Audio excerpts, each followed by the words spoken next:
Now we are joined in studio by a young lady who was part of the inaugural class of the Oprah Winfrey Leadership Academy for Girls in South Africa. Now this was when the school opened its doors in 2007. She recently graduated at Johnson C. Smith University in the US of A, and this was with an honors degree. She was also recently awarded a scholarship to do her master's degree in strategic communications at High Point University, also in North Carolina in the US of A. B, right now I feel like I'm on stage about to introduce the main act. So, drum roll please. Let's kill the background music. Bagaetsu, manene na manenekazi, dames and here, ladies and gentlemen, the powerful, the inspirational, the intelligent, oh my God, the diligent, the beautiful. Oh, thank you. Mpumi Nobiva. Mahofi. Mpumi. Hi. Are you well? I'm fabulous. What a flattering introduction. Thank you so much. I'm glad. And you know what? I know you've been doing a lot of radio interviews. I have. In the past couple of weeks. Yes. And I'm sure you haven't received, an introduction like that. No, this is by far, this is at an impeccable level. I like that. It's amazing. Did you hear that? Be impeccable. Impeccable. Get a call. Alright, before we get into our chat, Mpumi, Sawubona. Yeah, Munjan. Mkhona njani? Yeah, please. Okay, fantastic. Now the reason why I greeted you like that, is to test, whether you can still speak, Zulu. Because normally when people go to the stage, they come back speaking with a whine. You know what a whine is? A whine. What's up, man? Yeah, man. So you haven't lost your language? Not at all, no. Haven't lost your culture? I've onto it with all of my mates, and it's part of my identity. So, and South Africans, we have an amazing accent that is recognizable no matter where you go in the world. Yeah. Yeah, so all right, fantastic. Great thing. You know what, let's test that, hey? B, let's see if she's going to sing along to this one, hey? Oh my God. Sing as Lingam. Oh, what's... She's not singing along. I don't know the lyrics. Oh, okay. All right, I'm just messing with you, man. Oh my God. First things first, congratulations on graduating. Thank you so much. It's been a long time coming, and it's just fantastic to see somebody coming from where I come from achieve these sort of goals in academia. So it's really exciting, and I'm happy to be home to celebrate it with my loved ones. Fantastic, and we'll talk about where you come from in a bit. Absolutely. We found out that you were recently awarded a scholarship as well to study your master's. I was awarded a $60,000 scholarship. Woo! Yes, which I almost passed out when I saw that letter. That's almost That's $1 million. Yeah, pretty much. Wow, it's fantastic, man. It's a great investment. Thank you. Yeah. Thank you so much. It's a great investment, and I think at the time I was only hoping for 35,000 rand because that's how much the tuition costs. Oh, I It's see. a private university. But apparently students who get presidential scholarships are students who have, I think, proven themselves and are already in the career, sort of in the runnings and in the happenings of their career path. So I'm just so honored. I'm excited. Whilst I was stalking you, some people might call it research. I was stalking you last night. So I looked at this institution as well, and I found that their acceptance rate is sitting at about 60%. Right. So that means only the cream of the crop get to attend the institution. Absolutely. And when you are an international student, it's even tighter because you're not coming in with the pleasures of federal funding. You can only come in on scholarship, or if you can pay yourself, which means that you're competing with a lot of people who don't have the financial strength. So you have to be a very strong academic and arguably well-rounded student. Fantastic. You know what? We'll talk about those academics a bit later on. Okay. Now I want us to focus on your journey, prior to being a part of the Oprah Winfrey Leadership Academy for girls. Right. You lost your mother at the age of 9 to 8. Now, do you remember that time in your life very well? Absolutely. I remember being 8 years old and my mother being home for a little longer than what she would usually be. My mother had me at a very young age, and so she stayed in the CBD area, and I stayed with my grandmother. Oh, okay. Who was cleaning houses, and so my mom would come every other weekend. But this time around, she had been home for a couple of weeks, and that's when she told me that she was HIV positive. Oh, so she told you? She told me that. That's why I have such Did you understand it, though? No, but I knew that it was a bad thing. I was Okay, afraid. I was truly afraid. But I think her courage to share her own personal story with me is the reason that I've been, on track for pretty much my entire childhood, for as long as I can remember. Yeah. And I understand that your dad left shortly after your mother died. No, he left before. Oh, it was prior? Yeah, it was shortly after I was born. Oh, so I never got to know him or his side of the family. Has he ever tried to make contact? No, but I have this eerie suspicion if he'll probably surface now that I'm doing so much of the work that I've always dreamt of doing. That's usually the case, Yeah, whenever you get successful, there's this uncle out of nowhere, or this dad who was never there in the first place. Right. But what about you? Have you tried to reach out? Are you ever going to try to reach out? I have never tried to reach out. My one auntie, I've got an auntie who is so hilarious. She was like, so what's up? I was just, I was very strict with that. I was like, do not do that. Yeah. Not because there's any hatred, but for me, it feels like he made a decision. And I feel like after all the struggle that I've faced with my grandmother, who's been the one person to hold me down throughout my life, I can't focus any energy on trying to find somebody who has made no efforts, I need to focus my energy on always being at the top of my game, on always being the light for a family that's still facing, a measurable amount of poverty. So I don't have the time nor the energy, as insensitive as that may sound. I see. I feel like he was an adult who made a decision. And I've just had to make peace with that. Yeah. And you know what? The sad reality is that most of us can actually relate to that story. Oh, yeah. There are a lot of, South African young people right now who are going through tough times, and they don't know who to turn to simply because, their father ran away as well. Right. And now whilst all of this was happening, you moved in with your grandparents. Yes, so I've always stayed with my grandparents. Yeah. So my father leaves, my mother's in the city, she's young, she's trying to make ends meet, she's doing people's hair, she's working as a cashier, that sort of thing. Yeah. Until obviously she falls ill and has to come home. But I've always stayed with my grandmother, and after my mother died, my mother was sick for 1 year, 6 months before she dies. And I talk about this whenever I travel to do my empowerment talks. I elaborate on the fact that the trauma for a family living with an HIV positive person begins long before the person dies. True. A lot of what you face and the hardships are long before somebody dies. And so after that, my grandmother stepped in as my full guardian, and she was the person who made sure I was in school. She tried to take me to school a year earlier. I was like 6. And I was being denied, and she was so frustrated. So most why now you've always been smart, eh? So at 5, they wanted to take you to school.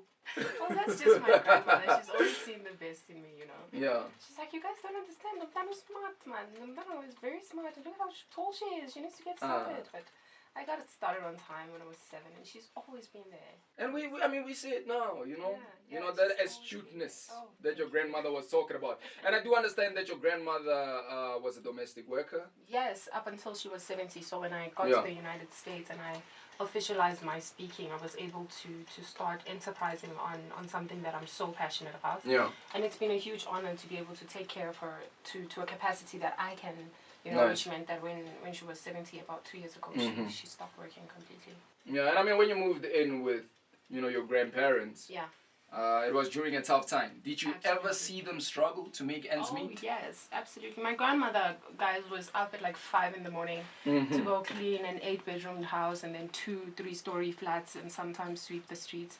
And this woman never had an excuse, none whatsoever. My grandfather fixed cars. He was a mechanic. Right. We grew up in poverty.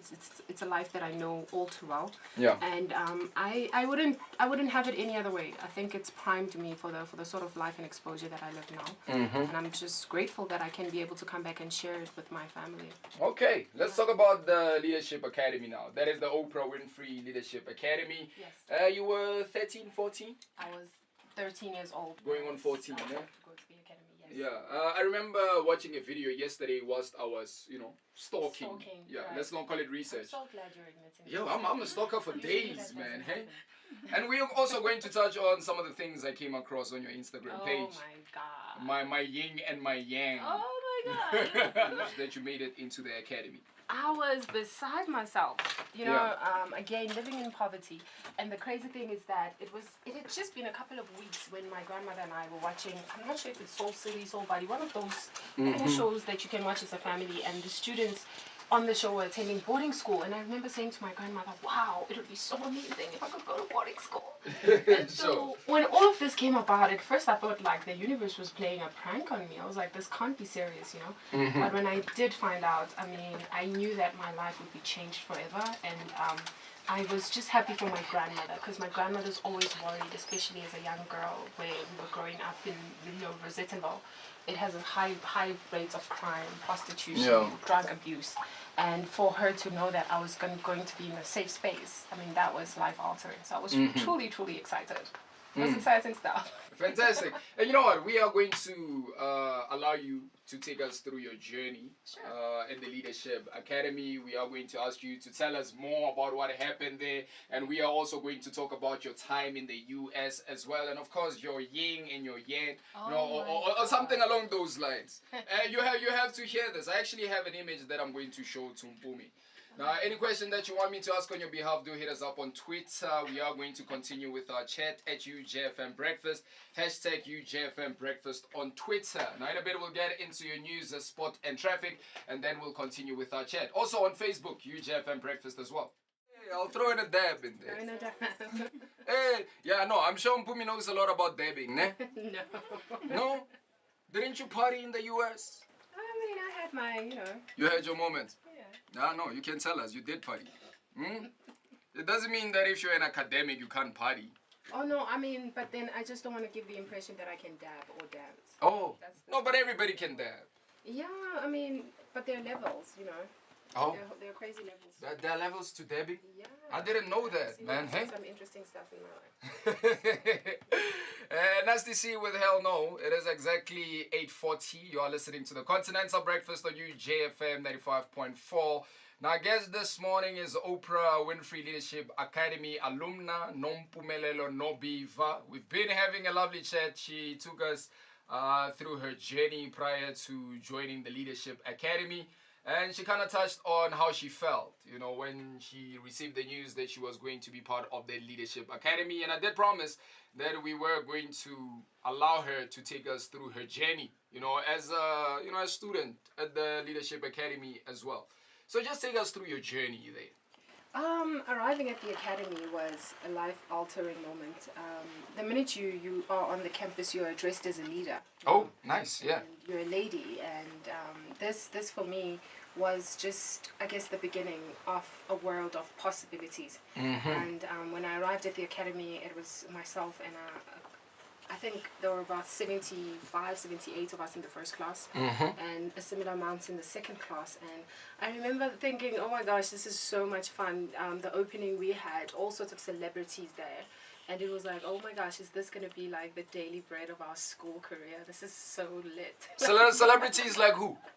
Mary J. Blige, Shaka Khan, Diane Sawyer, Sidney Poitier, Chris Tucker, Mariah Carey. Oh, okay. Well, at the time, I remember recognizing the most popular, but I kicked myself when I realized I had met Cicely Tyson and I didn't know who she was. I don't know who that is. I was so frustrated. Who's Cicely Tyson? B, do you know? I have no idea. Oh my gosh, guys. Cicely Tyson is this indomitable woman who is a rock in Hollywood, in Black Hollywood. She acts with the likes of Maya Angelou and creates like really good work. And she still rocks the red carpet and she's in her 90s now. Yeah. And she's just a force to be reckoned with. And I just wish I knew her when I met her the first time around. You should have done the stalking I was telling you about a bit earlier on, hey? I should have done what you did. All right, now we know there was some controversy, right? With the Leadership Academy, especially in 2007. Right. In your first year, yeah. I remember the controversy relating to, first the visiting rules. Right. If I remember correctly, you were only allowed to have a visitor once a month. No, it wasn't once a month. It was once a week.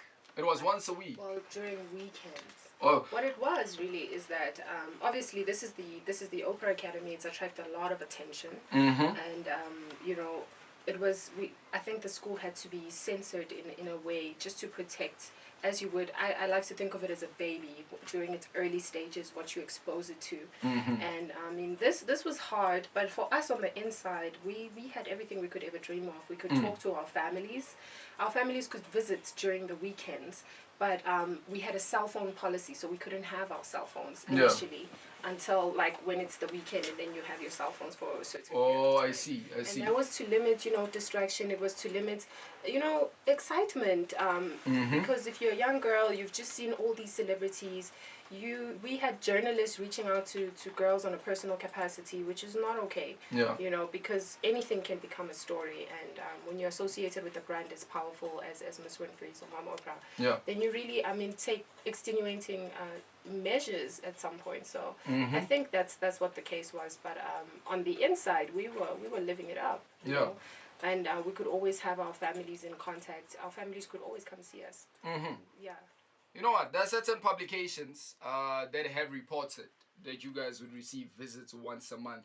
So I'm guessing, you know, that controversy is somewhat unfounded because, we have somebody who went to that school and she's saying it was once a week. Yeah, like our families could visit us once a week. And the other thing is, if I was in any sort of situation where I said I wanted to see my grandmother, we have like great social workers and a great social work system. We have therapists. I mean, you're taking in girls who've come in from all sorts of circumstances, girls who have seen all sorts of tragedies.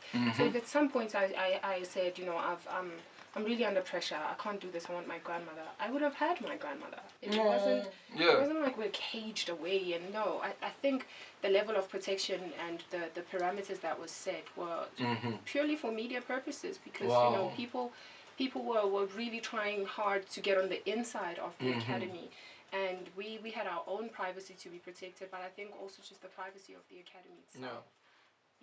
You see what media does, you know, because now what we were told, you know, is that it was so difficult for, you know, some of the students in there. And I mean, you guys couldn't see your parents or, you know, your family. For some time, you could only see them only once a month. And I'm glad that you're here to actually set the record straight. The only thing that you're confirming is, you know, you guys being able to use your cell phones only on like weekends. Cell phones, And but back then, social media wasn't so big. But I mean, Facebook has always been there. Thank goodness it wasn't so big then. I mean, think about it. Who is an Oprah girl? What does an Oprah girl do? You know. Like I've said, the thing about it is that you're taken out of this circumstance of hardship, and you're put into a world where you have everything, right? But you haven't necessarily dealt with. I mean, there are girls who've seen trauma. I had seen my mother literally deteriorate of a disease for 1 year, 6 months. You have all these emotional things that all it takes is for you to put up something or put something out there, and then it can be misread, misrepresented. And I think I'm grateful for that. Even outside of the academy, I have, you know, we all know how social media can be, where you want to second guess something. No, true that.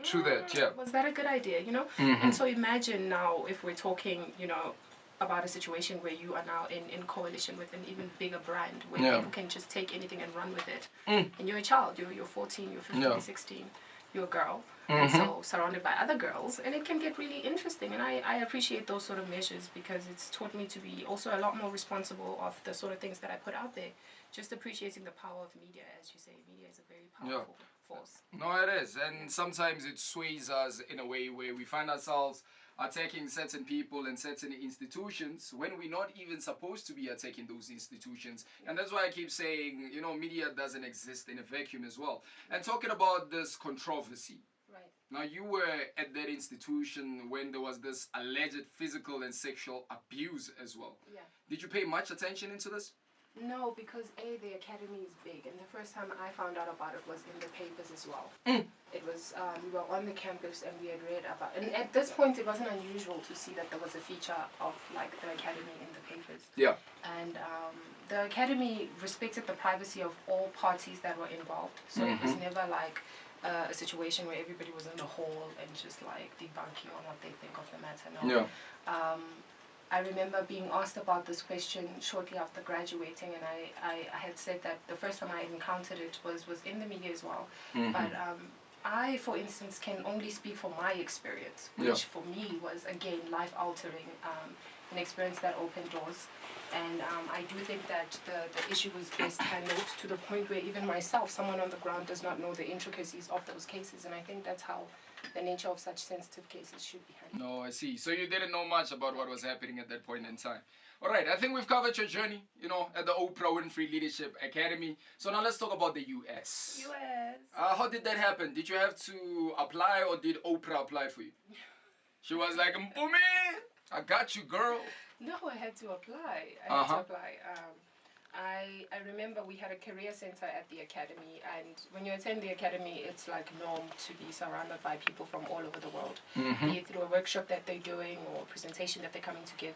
So by the time I got to matric, I had a pretty good understanding of the opportunities that would be afforded if I had the opportunity to attend school in the United States. Yeah. What I loved about the United States is that they have a liberal arts system that allows you to explore different fields of academia, whereas here in South Africa, once you matriculate, if you're going into medicine, you have to go into medicine. True. If you go into accounting, that's what you do. Yeah. But in the States, for instance, when I arrived, I was a visual and performance art major, and then I changed, and I went into politics, and then I changed, and I went into communications, because that's just the way I am as a person. I wanted to explore all of that before I could make up my mind and declare a major. So basically, you were confused about what you wanted to study? No, I wasn't confused. Graduating from the academy with a scholarship in visual and performance arts gave me access, obviously, to visual and performance art. But when I got to the States, I'm going to be honest, I got a little bored. The feedback was, oh, you're so good, or your sketches are so nice. And it's just such a profound role in our struggle and reform in our country. And I wanted to be an artist with an opinion. So I thought, well, let me just stab into politics. I know that as a poor young girl who's come from an international platform, I want to know why certain people are poor. I want to know why certain forms of government succeed. I want to know what happened during our democracy. And for that reason, I moved into politics, still carrying my visual and performance art love. Oh, I see. And then when I got into politics, I'm a very creative person. So I would do certain things, write papers, and then I'd get told, oh, in political science, we don't do that. And I thought, well, okay, then it's not for me. Yeah. Until I got to interdisciplinary studies, where I could put together different disciplines. And I mean, I'm sure to some people at first it was like, doesn't Mpumi know what she's doing?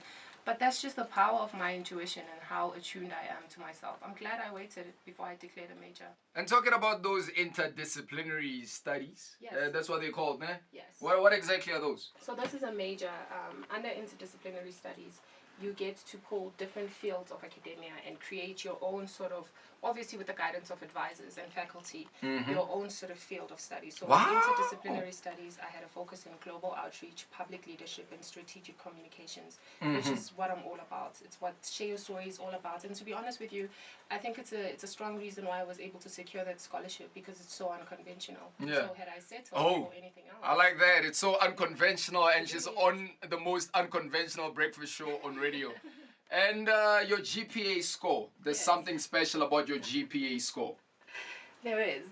I mean, here's the thing about GPA that I like to clarify. If you're on scholarship, the Duke Endowment Scholarship that I was on, the requirement was that you have a 3.5 or 3.0 GPA upwards to maintain your scholarship. But for me, I wanted 5 extra points just to know that I was doing well. So I pretty much kept it at 3.5, 3.6 for a strong, amount of time. And then this last semester, I was so humbled to realize that I graduated with a 4.0, which qualified me as a Magna Scholar, which was fantastic. There's another important thing that you missed there. What? It's the highest. Yes, I graduated in your with department. the highest GPA in my interdisciplinary studies department. So imagine had I not done that. Mahofi! Smart people. We like smart people. But the transition from the South African school system to the American school system, was it difficult? Absolutely, but I have the academy to thank for that. So once we graduated from the Oprah Academy, we still remained under the helm of the foundation, which afforded us some really cool experiences. So we left for the United States pretty early, and when we arrived in the United States, we went to Boston, New York, We went to Hollywood. We went to Chicago. We saw all that America has to offer. Yeah. And then we spent 6 weeks at Boston College, where we did a somewhat of a cultural immersion program, a program where we had people in American academics introduce us to what academics would be in America, Yeah. how to write journals, how to use databases, like just the little intricacies that set the standards apart. But what I will say is that in South Africa we have a very, very strong education. And we were nervous for part of the time, and this is debatable whether it's because maybe you just went to the Oprah school or whatever, no, but I think generally as African people we have a very, very strong education, because we stood out when we arrived. Oh, yeah. The ground running, and we stood out. I like that. Thank you. Flying the SA flag very high. Yes, absolutely. All right, Mpumi Nobiva is in studio. She's the Oprah Winfrey Leadership Academy alumni. Any question that you want me to ask on your behalf at UJFM Breakfast on Twitter, hashtag UJFM Breakfast. This one is coming from Vivian Mulibati. Was there ever a point when you felt like quitting altogether? Yes, absolutely. I'd say actually. Was it because of a boy? No. Oh, okay. Here's what's difficult. So I've had instances where I leave my grandmother's back room and I fly into the United States, and then the next thing I'm sitting in Hollywood in Bel Air and I'm being told this is the room where Marilyn Monroe used to dine. Oh, nice. That sounds amazing. Okay, not the death part, but okay, yeah. But it sounds amazing. But you know, when you see that side of life and you're having a full plate 3-course dinner meal, and you wonder if my family is doing okay, or if I go home and things are still difficult, and it's just that, you know, okay, I'm in college now, but would it make a difference if I went home and got a job to help my grandmother survive?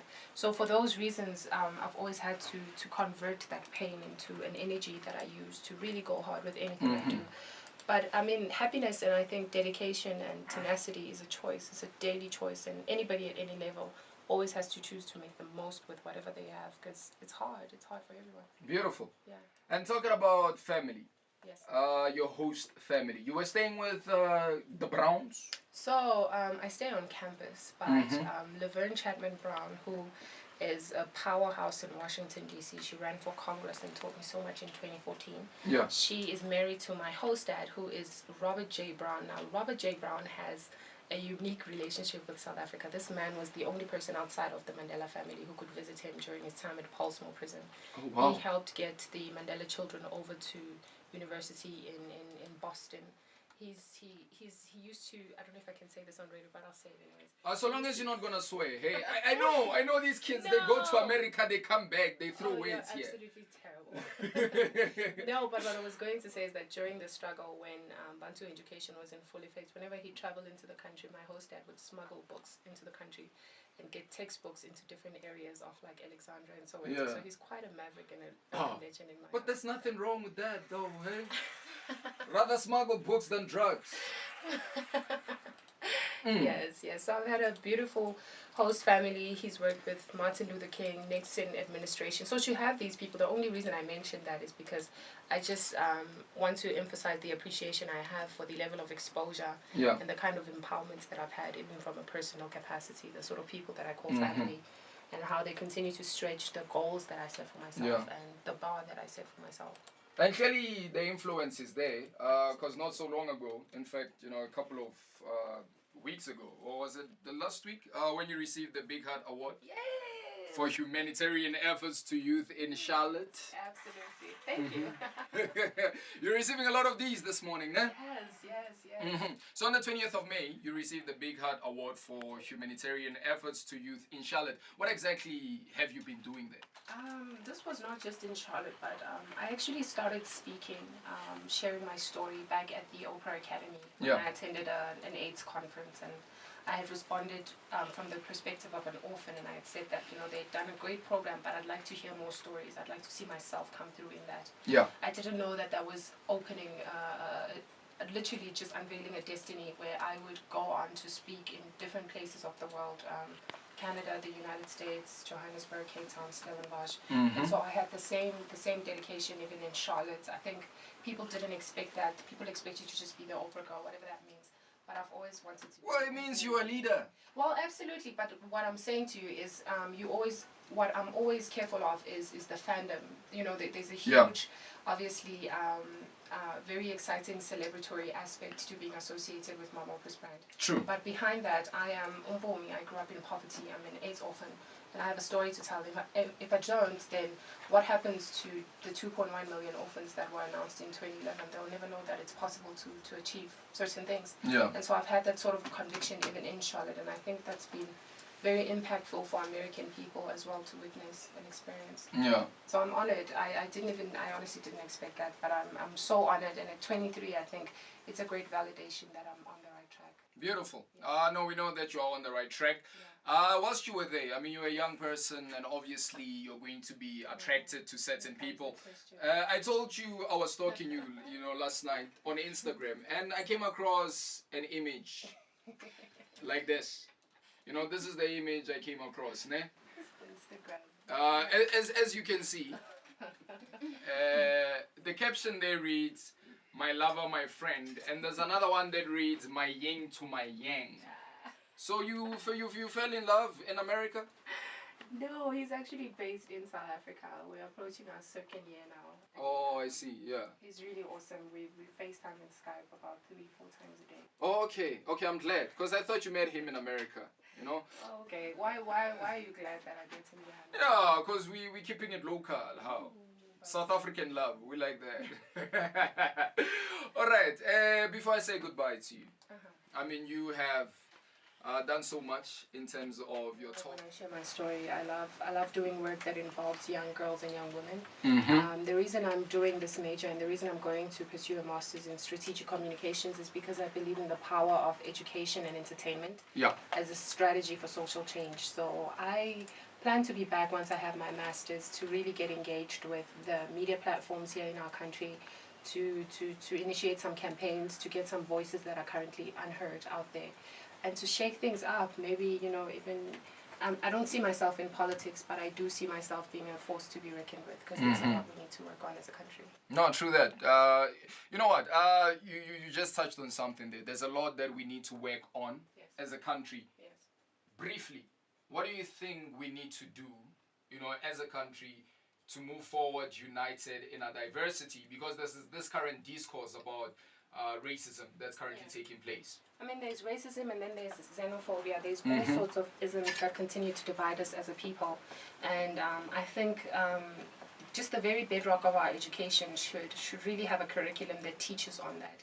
There should be no reason why in our curriculum we don't learn about Pan-Africanism, and I don't get to know that people in Nigeria, people in Zimbabwe were part of our struggle, and that those are our fellow brothers and sisters. There should be no reason I should be not taught that racism is a systematic structure that was designed to exclude people intentionally. And so now, even though the color of the hands of power have changed, I think the harm of racism or the harm of excluding someone else based on race is still as detrimental. So we as a country need to replug into our education system and literally start it from an early age, where these things are part of what we talk about. We shouldn't talk about racism when it's an issue. We should talk about how it happens, how it is built into governments, how it is built into corporates, and how it excludes people, so that I grow up understanding that, in as much as, just to say, as a black person, I'm taught to be afraid of racism, I'm fully capable of that as well, in my own respect, And I think that's the power of education. And one thing I will say is that when Utata died and we came over, my host family attended his funeral. I remember being at the airport, and I think this was in Heathrow in London.